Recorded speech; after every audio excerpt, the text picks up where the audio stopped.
अब हम लोग व्याख्या भाग देखते हैं। पहले भक्ति के इन्होंने दोहे लिखे हैं, इनको देखें।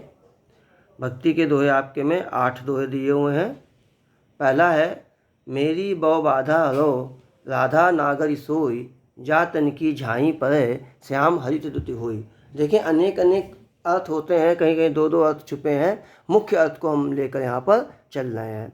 ध्यान दें, भव बाधा यानी संसारिक बाधाएं, यानी संसार का जो समस्याएं हैं, इनको ये राधा जी से प्रार्थना कर रहे हैं कि मेरी भव बाधा हरो राधा नागर सोई। देखो, नागर और नगर वर्ड जो होते हैं, ये चतुर लोगों के लिए, सयाने लोगों के लिए आता है।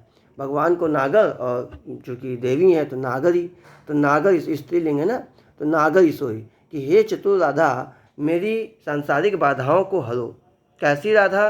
उनके गुणों को बताया है। जा तन की झाई परे, जिनके तन की छाया मात्र से श्याम हरित दुत हुई, श्याम जो है प्रसन्न हो जाते हैं। मुख्य अर्थ क्या है? देखो, वैसे जिनकी छाया पड़ने से श्याम जो है कांत युक्त हो जाते हैं।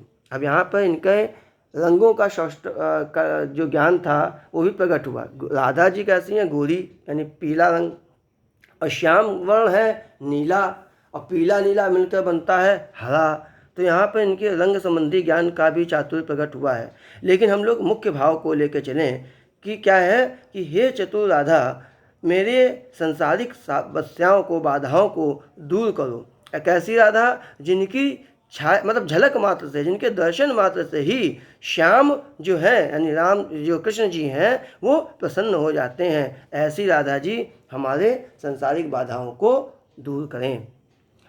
अब देखें, भक्ति के इन जो भक्ति और नित्य दोनों के लिए ही काव्य सौंदर्य की अगर हम बात करें तो काव्य सौंदर्य क्या है? कुछ बातें कॉमन है जो सब में आपको लिखनी है। एक छंद क्या है? दोहा, भाषा, ब्रज, शैली, मुक्तक, 3 हो गए, ठीक है। और आप अनुप्रास अलंकार तो लगभग सब में लगा दो, क्योंकि जो अंत ये लोग करते हैं, अंत्यानुप्रास है यहाँ पर, वो सेम है बोलने में, सोई, होई।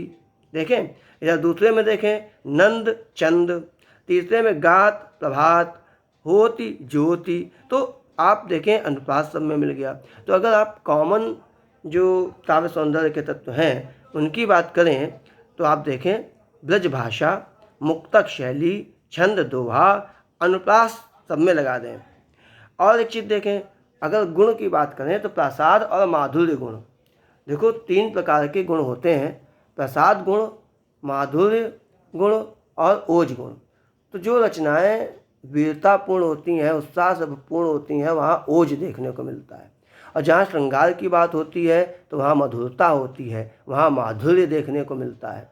और जहाँ भक्ति की बात होती है वहाँ पर प्रसाद देखने को मिलता है। तो आप बड़ी आसानी से समझ गए कि गुण भी यहाँ पर हमें भक्ति में क्या मिलेंगे? माधुर्य और प्रसाद। तो प्रसाद और माधुर्य गुण लिख दें तो काव्य सौंदर्य के तत्व आपका इसमें पूरा हो जाता है। सबके लिए एक बार में ही हम लोग काव्य सौंदर्य के तत्व को लिख सकते हैं। अब तो काव्य सौंदर्य का तत्व भी हो गया, व्याख्या हो गई। संदर्भ की बात करें तो संदर्भ आप क्या लिखेंगे कि प्रस्तुत छंद हमारी पाठ्य पुस्तक में संकलित भक्ति के दोहे भक्ति से लिया गया है, जो कि किससे संकलित है? सत्सैया। मैंने बताया था इनकी रचना एक है सत्सई, बिहारी सत्सई से है, जिसके रचयिता रीतिकाल के कवि बिहारी जी हैं। पूरा संदर्भ इसमें प्रॉपर हो जाता है। अगला दोहा देखें, मोर मुकुट की चंद्रकनु, यों राजत नंद नंदन मनु। अच्छा, यहाँ पर देखो, ऊपर जब एक एक शब्द के 2 अर्थ है तो श्लेष अलंकार आपने पढ़ा है, तो एक में पहले वाले में श्लेष अलंकार भी हो गया। यहाँ पे देखो, मनु मानो जनु जानो, जहाँ आता है दूसरे में आ जाओ तो यहाँ पे आपको उत्प्रेक्षा अलंकार मिल जाएगा। तब दूसरे का लिए अगर आप काव्य सौंदर्य ही पहले देख लें तो इसमें क्या हो गया? उत्प्रेक्षा अलंकार, छंद, दोहा, भाषा, ब्रजभाषा, शैली, मुक्तक, ठीक है, गुण, प्रसाद और माधुर्य। तो सारी चीज़ें यहाँ पर डिस्कस हो जाती हैं। अब हम लोग इसका अर्थ समझ लेते हैं। मोर मुकुट की चंद्रकनु, यों राजत नंद नंदन, मनु सस शेखर की अकस, किए शेखर सतचंद। यहाँ पर ध्यान दें, मोर मुकुट की चंद्रकन, भगवान कृष्ण जो हैं वो क्या करते हैं? सिर पर मोर पंख लगाए रहते हैं, तो उसमें जो चंद्रिकाएँ सुनहरी सुनहरी हैं वो बड़ी शोभित होती हैं। मोर मुकुट की चंद्रकन यो राजत नंद नंदन, इस प्रकार से शोभित होती हैं। किस प्रकार से शोभित होती हैं? अकस का मतलब होता है कंपटीशन, प्रतिस्पर्धा। जैसे कि शश शेखर किसे कहते हैं? शंकर जी। कि शंकर जी के सर पर क्या है? चंद्रमा। तो ऐसा लगता है मानो कि शंकर जी की प्रतिस्पर्धा की वजह से अपने सिर पर जो है 100 चंद्रमा इन्होंने धारण कर रखा है। किसने? कृष्ण जी ने। श्री कृष्ण के अनुपम सौंदर्य का वर्णन किया है कि मोर मुकुट की चंद्रिकाओं के जो युक्त उनका मोर पंख है, शोभा दे रहा है।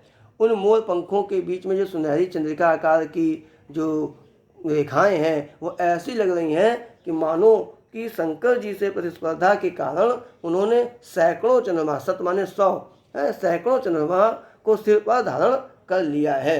इस जगह पर यहाँ पर यह है। तो आप देखें, उत्प्रेक्षा अलंकार हो गया, गुण माधुर्य हो गया, प्रसाद हो गया, और भाषा ब्रज भाषा हो गई, और शैली मुक्तक हो गई। अब एक और हम लोग कर लें, फिर आगे देखते हैं। तीसरा देखें, सोहत ओढ़, ये तो बल्कि मैं 10th में याद भी कराता हूँ, आप लोग भी याद करें। सब किताब में उत्प्रेक्षा अलंकार का यही उदाहरण दे रखा है। इसके अलावा भी याद कराता हूँ। देखें, सोहत ओढ़े पीत पट श्याम सलोने गात, मनो नील मन शैल पर आतपु पर्यो प्रभात। फिर वही बात, मनो जो है उत्प्रेक्षा अलंकार दिखा रहा है। जब उपमेय की उपमान में संभावना व्यक्त होती है वहाँ उत्प्रेक्षा अलंकार है, ये आपको पढ़ाया गया है। श्लेष आपने 9th में पढ़ा था। उपमा रूपक उत्प्रेक्षा आपके 10th में सिलेबस में है, आपने इन्हें पढ़ा है।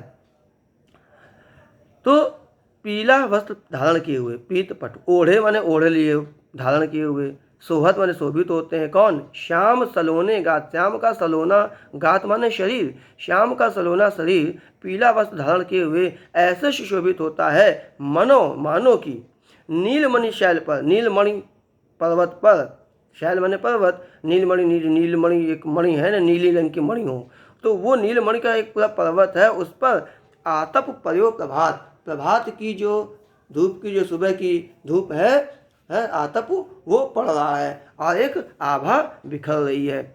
ये यहाँ पर प्रकट किया गया है। सोहत ओढ़े पीत पटु श्याम सलोने घात, मनो नील मन शैल पर आतप पर्यो प्रभात। यानी श्याम कृष्ण का जो शरीर है अत्यंत सुंदर है, अपने पीले वस्त्र पहन रखे हैं जो इस प्रकार शोभा पाते हैं कि मानो कि प्रातः काल की जो पीली धूप उस पर पड़ रही हो और उससे जो है आभा बिखर रही हो, नीलमणि शैल की वस्तु। देखो, नीलमणि शैल उनका शरीर हो गया और पीला वस्त्र धारण किए हुए हैं, तो ऐसा लगता है कि नीलमणि पर्वत पर प्रभात की किरणें पड़ रही हों और आभा बिखेर रही हों। ये यहाँ पर भाव है।